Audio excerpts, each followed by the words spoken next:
Hola a todos, bienvenidos otra vez a mi canal, El Refugio de las Flores, y hoy vengo a hablaros sobre la semana 3 del Camino del Artista, que nos habla de el poder y cómo recuperar el poder que tiene cada persona dentro suyo. Hola, aquí Nuria del futuro, de por lo menos un mes en el futuro con respecto a cuando grabé esto.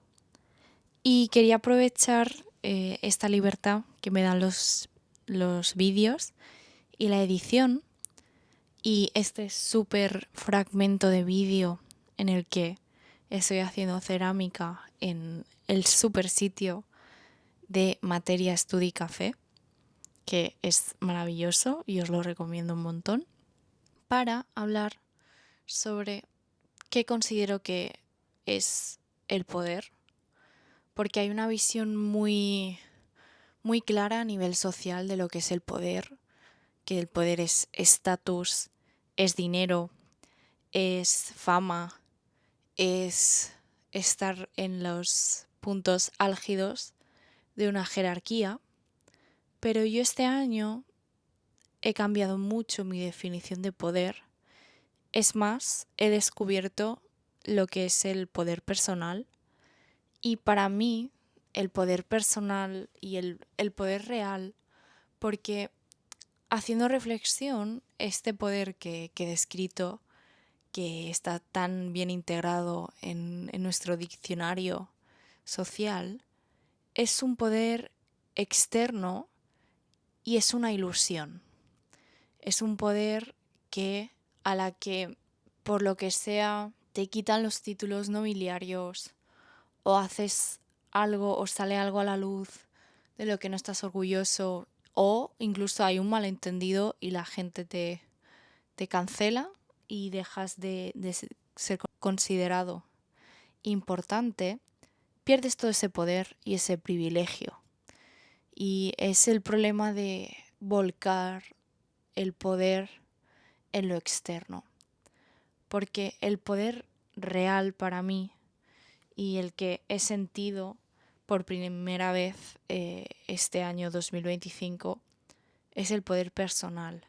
Es el poder que yo lo siento como un flujo de energía que me recorre toda. Es esas ganas de hacer algo, de probar cosas nuevas, de elegir, de experimentar, de probar.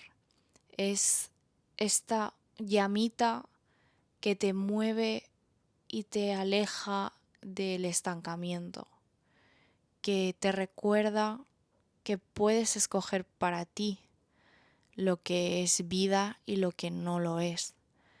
Que aunque al vivir en sociedad tengamos muy claros los estándares de lo que se nos pide como ciudadano de bien y de provecho, podemos cambiar esa narrativa. Podemos decidir cambiar de camino, hacer cosas totalmente inesperadas, cambiar el rumbo, elegir. La elección para mí este año ha sido clave. Recordar que la última palabra la tengo yo, que yo escojo cómo quiero vivir, por mucho que tenga las vocecitas en mi cabeza de lo que la sociedad está esperando de mí, que realmente, cuando lo preguntas, porque también aquí se mezcla el efecto foco, que es un efecto que se describe como que nosotros muchas veces tenemos miedo a empezar algo o a hacer algo, a exponernos, porque pensamos o tenemos la sensación de que nos están apuntando con un foco, como en el teatro, y que nos ilumina y que todo el mundo nos puede ver, pero nosotros no podemos ver al público. Pero es que este efecto foco es tan curioso que le pasa a todas y cada una de las personas. Entonces, realmente estamos todos enfocados, pero preocupados porque nos vean los demás. Y como enfocados mirándonos nuestro propio ombligo. Así que realmente no estamos siendo tan observados y tan al dedillo como lo sentimos, porque es una sensación totalmente subjetiva y que muchas veces no necesitamos las voces de la sociedad ni nadie que nos señale nada, porque nos lo creamos nosotros. Lo usamos un poco, seamos sinceros, como excusa para mantenernos donde estamos, para mantenernos donde el miedo está cómodo, por mucho que sea a nuestro pesar y sea a base de mantenernos estancados en el mismo sitio, sin querer evolucionar. Y eso al final pasa factura. Y yo este año he descubierto lo que es el poder, cómo se siente ser poderosa y no tener miedo a decirlo, en conversaciones totalmente inesperadas, decir, pues sí, elijo yo, como yo quiero vivir. Decir, ay, Nuria, tú eras tal, ¿qué ha pasado? Ah, pues he cambiado. Y no avergonzarme de ello, sino que estar orgullosa y decir, no, es que yo elijo cómo quiero vivir. Tengo el poder de la elección, el poder de la libertad, el poder del cambio. Vaya, sí, el poder del cambio. La única constante en la vida es el cambio. El cambio va a estar con nosotros, lo queramos o no, queramos aceptarlo o no. Cuanto antes lo integremos como parte de la experiencia humana, nos ahorraremos bastante sufrimiento innecesario. No estoy diciendo que nos ahorraremos todo el dolor de la vida, porque el dolor de la vida viene intrínseco con la experiencia humana y si no, no aprenderíamos y tampoco apreciaríamos cuando no hay dolor, porque la vida es así de curiosa y tenemos estas dualidades de apreciar por los polos opuestos. Apreciamos el día porque existe la noche, apreciamos el calor porque existe el frío, etc. Entonces, el dolor no lo podemos evitar, pero el sufrimiento innecesario sí. Y el tema del poder y asumir que tenemos poder, integrarlo, expresarlo, va a remover. Va a remover, pero muchísimo. El entorno se va a revelar. Se va a revelar como si no hubiera un mañana. Pero es importante que sigamos ahí. Que el entorno, aunque pensemos que esta revelación nos va a hacer mucho daño, os puede sorprender realmente, porque también al reconocer el poder, reconocemos que somos libres y yo me he liberado de estas voces, me he liberado de las voces que me mantenían pequeña, que muchas veces las etiquetaba como es la voz de esta persona y realmente no, era una estrategia del miedo, del ego para mantenerme en este lugar de inseguridad y de estar pequeñita, que aunque para mí fuera incómodo, para el ego estaba ya acostumbrado. Y el poder decir libremente quién eres y además observar cómo tu entorno de forma totalmente inesperada empieza a cambiar, empieza a ser más libre también. Es un regalo. Y pues esto, creo que este es el insight que quería hacer. Y ahora os dejo con la Nuria, en mi caso, del pasado. Muchos besos. Uno de los temas de los que habla es la ira o la rabia como fuerza de cambio y como motor de cambio. Porque estamos muy acostumbrados a negarnos el sentir ira porque sentimos que está mal, que está etiquetado como algo malo. Y si encima eres mujer, pues el doble de malo. Y la verdad es que nos estamos perdiendo un gran aliado y una gran herramienta para identificar qué es lo que no nos está haciendo sentir bien. Me explico. La ira y la rabia, cuando se activa, lo que está haciendo es darnos un mensaje sobre algo que no está bien. Es decir, ponte que estoy dibujando y alguien me dice que el dibujo no es lo suficientemente bueno y a mí me sale un arranque de ira y me da mucha rabia y me siento fatal y me pongo a analizarme a mí misma, me podría indicar que no me siento cómoda con las críticas externas o, por ejemplo, que yo no me creo merecedora o lo suficientemente buena y a la que alguien me dice algo del estilo me detona y me lo creo. Y es súper importante usarla como herramienta y no reprimirla para entendernos más en profundidad y saber que detrás de esta ira hay algo más importante, hay algo más como una herida de raíz y es súper importante detectarla para poder sanarla.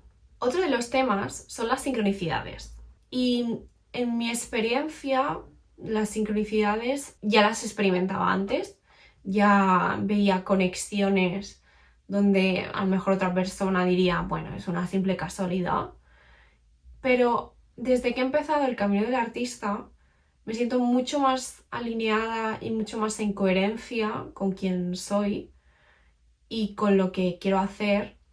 Así que las sincronicidades han aumentado pues a nivel exponencial y cada vez que me pongo a hacer algo así de creatividad, me pongo a escribir, me pongo a crear, me salen oportunidades de donde yo no me imaginaba que podrían salir.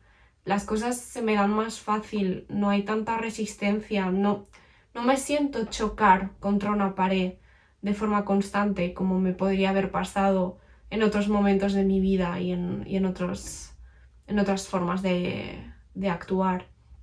Así que la sincronicidad es un gran tema que siento que va a estar presente ya hasta el fin, no solo del curso, sino hasta el fin de los tiempos, porque es algo que te indica, igual que la ira y la rabia te indica que hay algo que no está bien, la sincronicidad sería como el contrario, te indica que estás yendo por tu camino, que estás alineada con quien eres y es como un, hey, sí, es por ahí.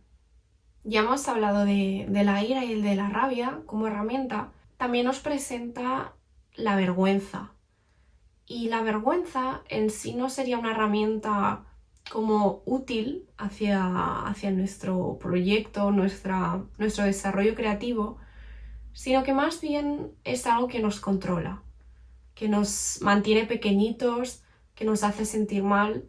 Siempre hay que tener en cuenta que estamos tratando con nuestro niño interior, que es el artista. Un niño cuando siente vergüenza se retrae mucho, se apaga, igual que un adulto, pero un niño ya inherentemente por tener poca experiencia en el mundo, está más expuesto o se siente más vulnerable a esta vergüenza y la vergüenza empequeñece, la vergüenza limita, la vergüenza te hace sentir que no tienes un lugar o que no eres merecedor del lugar que ocupas.